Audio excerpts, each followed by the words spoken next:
This mishmash right here, it's made just for you because I've got a list of things to do. It's so long, I'm wrapping it up, getting it done.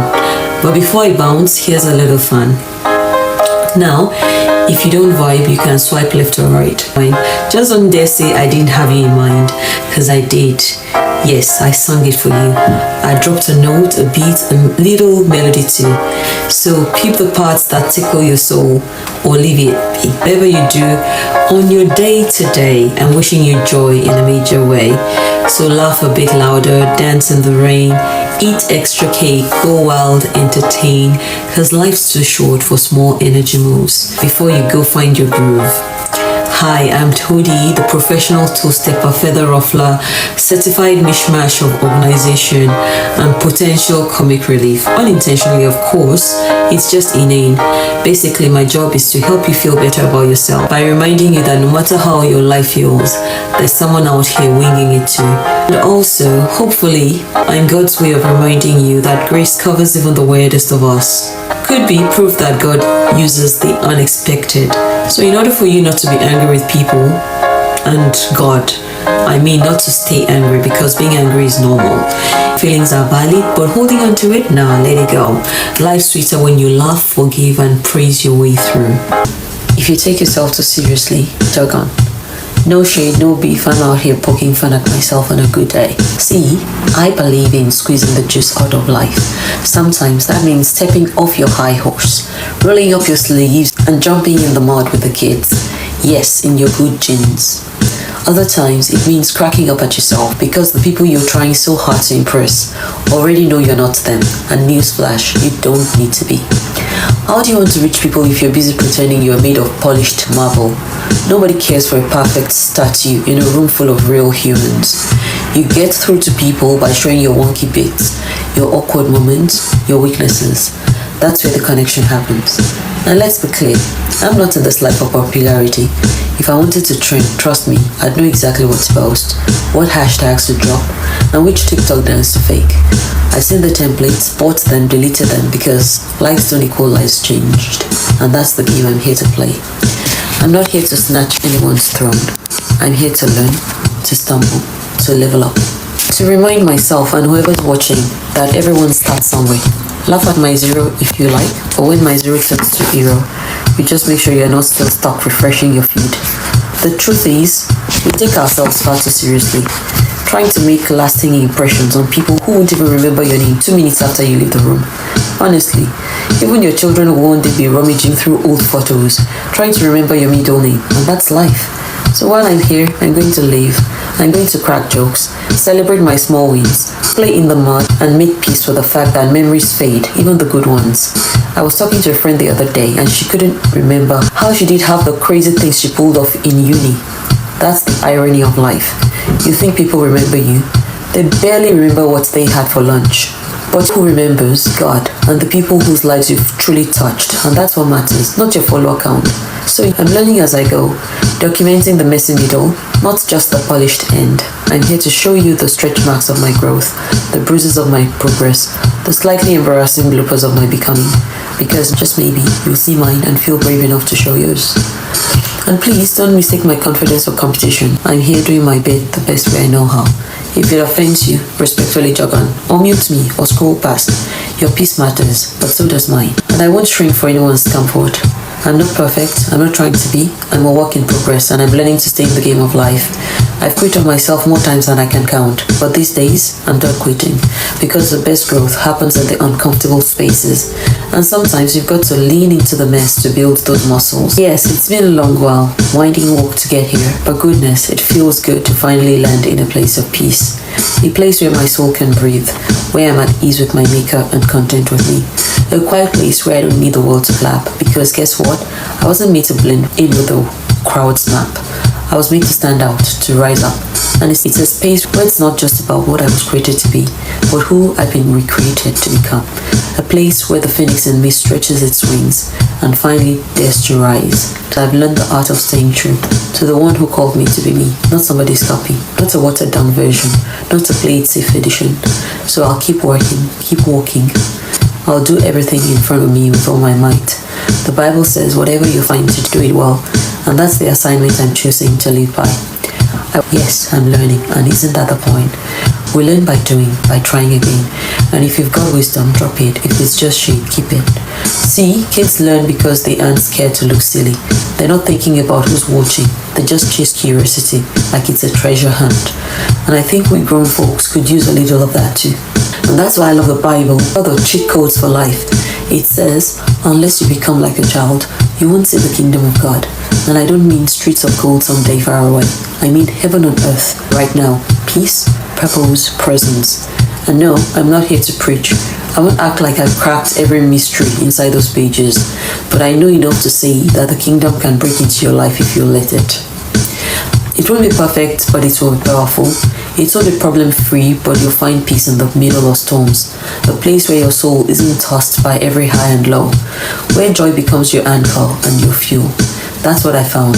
It's why when I walk into church or scroll through social media, I look for God everywhere.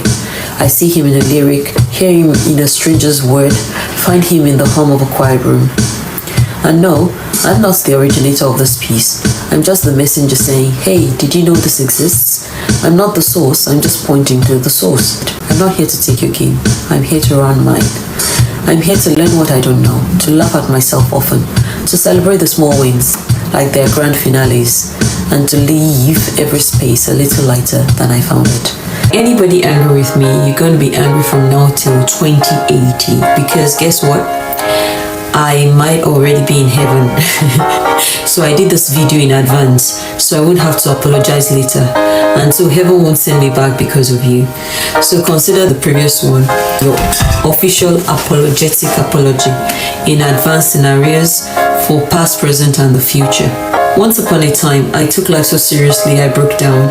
Now I'm learning this thing called balance. Not too heavy, not too light, just enough to keep the scale steady. Because if I tip too far, either way, well, we don't want to test gravity, do we? So here's to long life, prosperity, and learning to laugh at yourself. Hooray! And by the way, I heard it's your special day or not.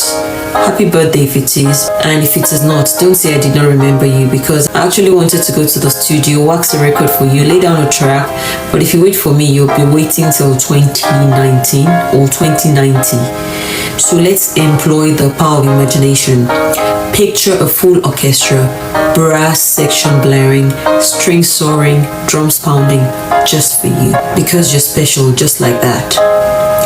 And just because seeing you every day is not feasible, I would still like us to chat a bit, maybe catch up on life a bit. So I thought I'd share a few things that have happened along the way. Monday called, I blocked the number. I prayed for patience, God sent Wi-Fi problems. God said wait, I said how long though? I prayed for a sign, I got a parking ticket. So whereas Jesus turned water into wine, I'm here turning water into tea. Because I realized God's not here to jump at our beck and call. He's God, we're not. We move at His pace, not the other way around. Grace is real, but don't abuse it. Learn, grow, follow instructions.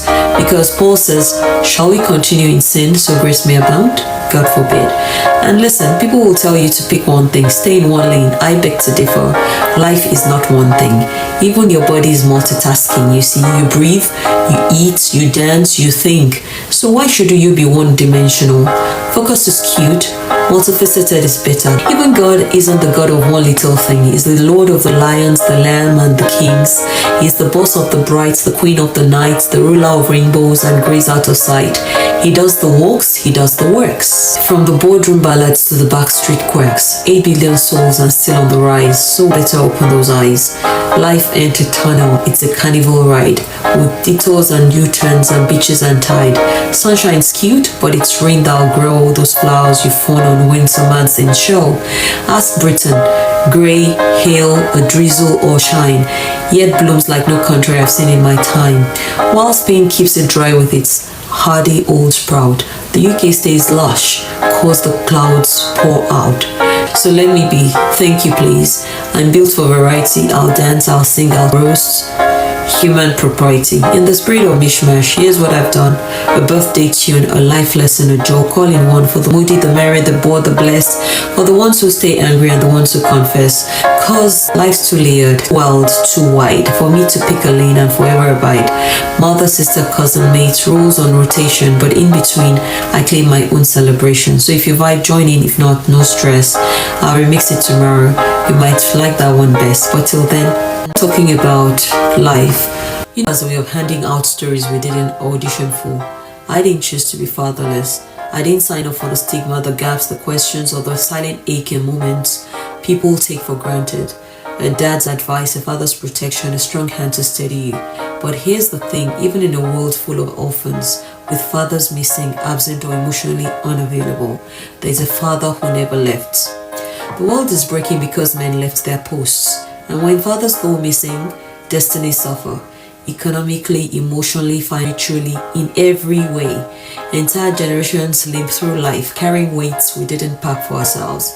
And yet God, I've known the miracle of divine fatherhood, not through earthly hands, but through encounters that words barely describe. From university prayers whispered in loneliness and dire need, to recent encounters when someone in the office said the Holy Spirit had spoken to him. And Lord knows, He spoke to the very cracks in my soul that I never voiced out loud. He prayed with me and confirmed that those gaps left by fatherlessness, which I've suffered, made me feel like an outcast, made me question my worth. But God, in His time, makes everything new. This isn't just my story, it's yours too. If you've ever felt left out, let down, or labeled by life you didn't pick, that's why I'm inviting you to meet the Holy Spirit, not religion, not performance, a real, intimate, life-altering encounter with the one who reveals the Father's heart. He's not far away, He's not silent, and He doesn't need a flawless resume to work wonders. I'm living proof, and while He's still working on me, I'll keep telling the story of Jesus, of His glory, of the reckless, relentless, stubborn love of God. I love to tell the story of unseen things above, of Jesus and His glory, of Jesus and His love. I love to tell the story because I know it's true. It satisfies my longings as nothing else can do. I love to tell the story. 'Twill be my fame and glory to tell the old story of Jesus and His love. I love to tell the story, more wonderful it seems than all the golden fancies of all our golden dreams. I love to tell the story, it did so much for me, and that is just the reason I tell it now to you. I love to tell the story. 'Twill be my fame and glory to tell the old story of Jesus and His love. I love to tell the story, 'tis pleasant to repeat what seems each time I tell it more wonderfully sweet. I love to tell the story, for some have never had the message of salvation from God's own holy word. I love to tell the story. 'Twill be my fame and glory to tell the old story of Jesus and his love. I love to tell the story for those who know it best. Seem hungering and thirsting to hear it like the rest. And when in scenes of glory I sing the new song, 'twill be the old story that I have loved so long. I love to tell the story, 'twill be my theme in glory, to tell the old story of Jesus and his love. And it's for the fatherless, for the broken, for anyone who dares to believe, because fatherhood in its healthiest form is one of the most quietly powerful forces in a person's life. The all-round benefits a father brings, touching physical, emotional, mental, social, financial, intellectual, and even spiritual dimensions. I couldn't tell you more about how the presence of a loving father offers a sense of belonging, acceptance, and emotional safety, and helps children and adults alike thrive when they know there's someone who affirms them, listens without judgment, and shows up consistently.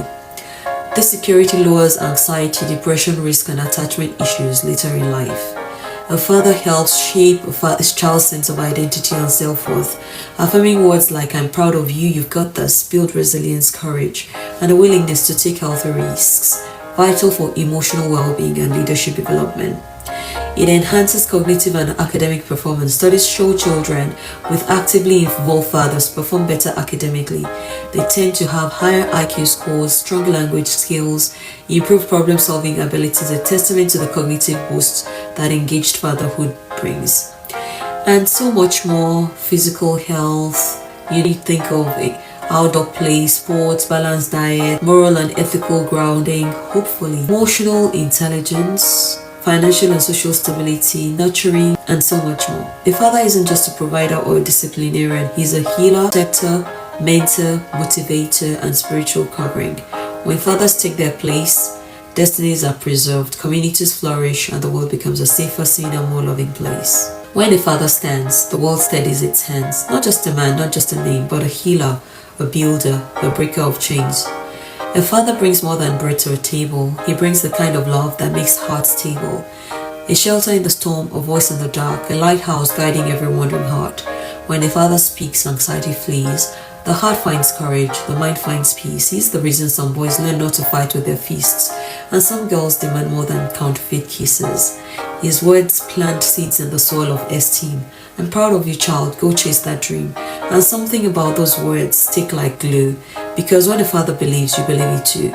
See, when a father is involved, academics rise, problems get solved, IQ scores climb, fears decline, children shine in record time.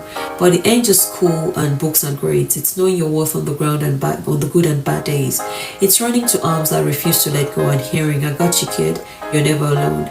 It shapes your sense of right and wrong, teaches you how to stay gentle, how to stay strong, models what a real man's supposed to be, so you don't learn your worth from the streets or TV. His love improves the body too. Less stress, more strength to push through, lower blood pressure, heart stay light because someone's watching your back at night. It doesn't have to be loud to command a room. A real father makes insecurities bloom into bravery, into I can, I matter, into I'm enough and I'll get even better. Spiritually too, he lays a foundation, teaches a child about prayer and salvation, shows you that a father in heaven exists so you won't confuse absence with being dismissed. And when Babylon comes with its lies and deceit, a father's wisdom keeps you on your feet, a protector, a mentor, a shield in the fight, making sure his family walks in the light. Without him, the world feels cold and broken. Unspoken wounds, words left unspoken. But when a father takes his rightful place, he changes a life, a home, a race. So here's to the fathers who show up and stay, who lift with their hearts and lead with their faith, who understand their legacy starts today, and even small moments they give lights the way. Because when a father stands, the world steadies in his hands. And here's to the father who's been with me through thick and thin, through all ages. You're the father the fatherless, the answer to my dreams. I see you crowned in righteousness. We cry glory to the King. Comforter to the lonely, the lifter of my head. I see you veiled in majesty. We cry glory, glory. We cry glory to the King. Lord, my heart cries out, glory to the King, my greatest love in life. I hand to you everything. Glory, glory. I hear the angels sing. Open my ears, let me hear your voice to know that sweet sound. Oh, my soul rejoice. Glory, glory. I hear the angels sing. You're the father to the fatherless, the answer to my dreams. I see you crowned in righteousness. We cry glory to the King. You're the comforter to the lonely, the lifter of my head. I see you veiled in majesty. We cry glory, glory. We cry glory to the King. Father of the fatherless, in whom all families are blessed. I love the way you father me. You gave me life, forgave the past. Now in your arms I'm safe at last. I love the way you father me, father me. Forever you father me, and in your embrace I'll be forever secure. I love the way you father me. Ooh, I love the way you father me. When bruised and broken I draw near, you hold me close and dry my tears. I love the way you father me. At last my fearful heart is still surrendered to your perfect will. I love the way you father me. And when I look into your eyes, from deep within my spirit cries, I love the way you father me. Before such love I stand amazed, and ever will through endless days. I love the way you father me, father me. Forever you father me, and in your embrace I'll be forever secure. I love the way you father me. Oh, I love the way you father me. And boy, have I suffered at the hands of men like vultures, circling high, sniffing our weakness like its perfume in the sky. They spot the prey from miles away, then swoop in, sharp-tongued, heavy-handed for the kill. Wicked, worthless. That's what my mouth wants to call them instantly. But then the Father, oh, that relentless, merciful Father, he pulls me back. Like, I made them too. They matter to me as much as you. Deal with it. And in the arms of a Father who knows rejection, who is no stranger to betrayal's infection, I'm taught to give grace. Yes, to the ones who dented dignity for fun. to extend mercy, to love them still, to whisper prayers like Jesus did. Father, forgive them. They don't know what they do.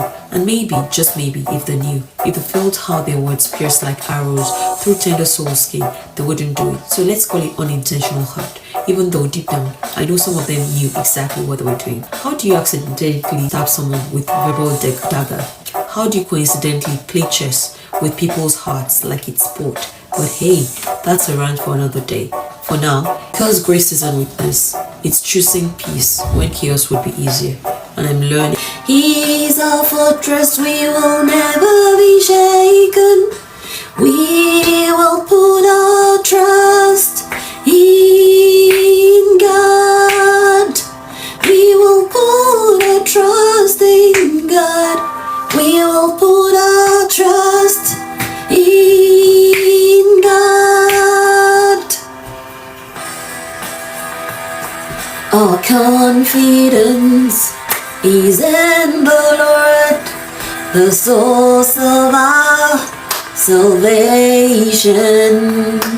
Rest is found in Him alone, the author of creation.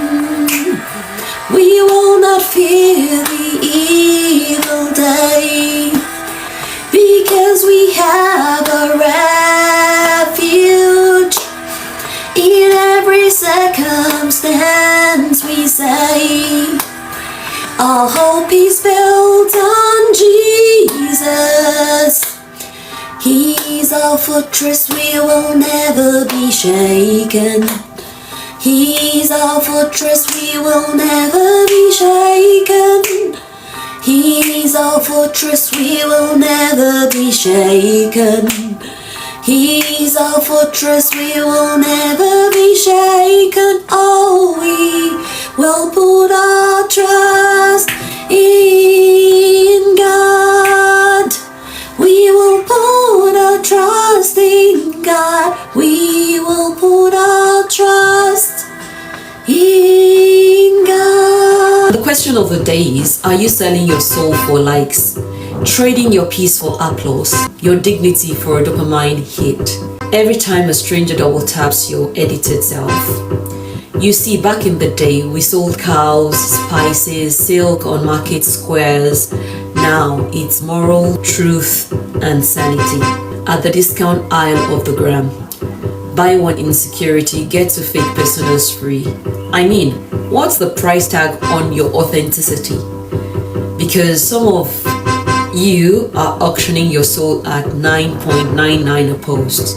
A little bit of joy here, a sprinkle of drama there, and boom, you're viral, but empty. God didn't make you to be a Wi-Fi signal, constantly seeking connection but never secure. We are out here sacrificing integrity for algorithms, tithing our time to trends that won't remember our names next week, feeding a beast that applauds your highlight reel and ignores your midnight tears. And don't get it twisted, I'm not anti-influence, I'm just pro-soul, pro-peace, pro-purpose, over performance. Because last I checked, the Bible said, what shall it profit a man to gain the whole world, or 500k followers, and still lose your sense of self? So are you living for likes, or for light, for applause, or alignment? Because heaven isn't handing out crowns for viral moments, but for lives that leave love-shaped footprints. And while we're still here, thirst trapping for attention, angels are side-eyeing you like, we had high hopes for you, bro. Now, don't get me wrong, I love a good meme, a reel that makes me snort laugh, and the occasional Hot Mess Chronicles post. But if you've got to bleach your truth, pawn your piece to get claps from people who don't pay your bills, sis, bro, it's time for a digital detox and a spiritual reboot, because you are worth more than a like count. You're heaven's limited edition, fearfully and wonderfully made, not factory assembled for mass approval. So post your truth, keep your soul, and if in doubt, remember this holy algorithm. God sees you, God rates you, and his like button doesn't glitch. You know how sometimes you're standing in the kitchen and you're asking yourself, should I add sugar to this? Seems simple, one might even call it insignificant. But my friend, this is a life test, a moment of reflection, a crossroads of destiny. Because what appears to be a teaspoon of sugar could actually be a metaphor for how you make decisions about everything. Decision making 101. You've got options: sugar, honey, sweetener, cinnamon, agave nectar, nothing at all because you're strong, mysterious, and like your coffee, bitter, like your humor. And right there, we stumble upon the anatomy of a decision, because every choice, no matter how tiny, follows a process. So step 1, recognize this is a decision, not a default. Half of us make choices on autopilot. Should I add sugar? Turns into, I've always added sugar. Ask yourself, am I choosing this, or is this what I've always done? Because if your answer is, well, mom did it like it, because Karen from accounts does it, you're not deciding, you're just copying. Identify what you actually want. Step 2, what am I hoping to achieve with this coffee? Comfort, energy, pretend sophistication, a moment of peace before the kids wake up and start demanding snacks like underpaid union workers. Before you choose, know what you want. Half the reason people end up in midlife crisis is because they never ask themselves what they actually wanted in the first place. Step 3, list the options, including the ridiculous ones. Don't settle for binary choices. You might think it's sugar versus no sugar, but life is spicy. The options could be brown sugar, demerara, honey, maple syrup, agave nectar, date syrup, a sprinkle of cinnamon, nothing at all, or in a bold move, just chug it cold and black while staring dramatically into the middle distance. Always check if you're limiting yourself to 2 bad options when the menu has 10. Step 4, measure the cost. Not in calories, darling, in consequences. Will sugar give you a rush and a crash? Will honey make you feel healthy, but secretly taste weird in your Americano? Will the sweetener remind you of your failed diet attempts from 2017? Good decisions consider not just how it feels now, but how you'll feel later. Step 5, make the choice and own it. At some point, you've got to pick, because indecision is a decision to stay stuck. Don't spend your entire life standing over a cup of coffee debating existential philosophy. Pick a sweetener or don't. Then drink your coffee with the confidence of Beyonce strutting onto a stage. Be willing to experiment. Maybe today you try cinnamon. Maybe tomorrow you go black like a noir detective from a 1940s film. Good decision makers know that life isn't about getting it perfect every time. It's about adjusting the recipe as you go. Here's your cheat sheet to decision making. Notice you're at a decision point. Ask what you actually want. List your options, including the weird ones. Measure the cost and consequences. Pick one and own it. Be flexible to tweak your choices over time. Final thought. So next time you ask yourself, should I add sugar to my coffee? No, you're really asking, am I making this choice consciously, or am I coasting on habit? And you, NowGem, are not here to coast. You're here to sip your coffee like a decision-making deity. Now, go forth and conquer your beverage and your life. By the way, if you choose honey and regret it, welcome to the club. We have meetings on Thursdays. Anyway, before you go, I did promise you a birthday song. Here you go.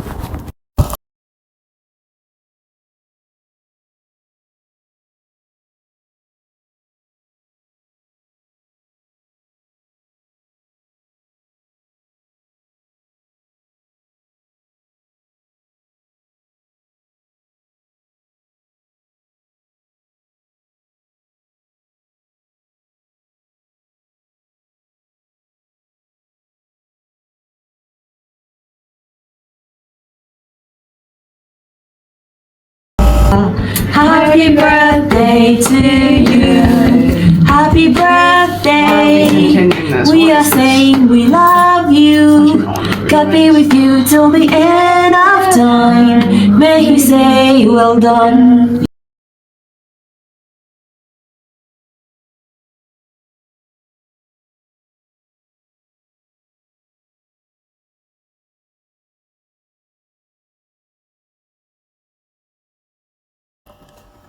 Ọlọ́jọ́ ìbí ìjọ kan ẹ o, ọlọ́jọ́ ìbí ìjọ kan ẹ o, ṣé wẹ́rẹ́ kó dá wa lóhùn.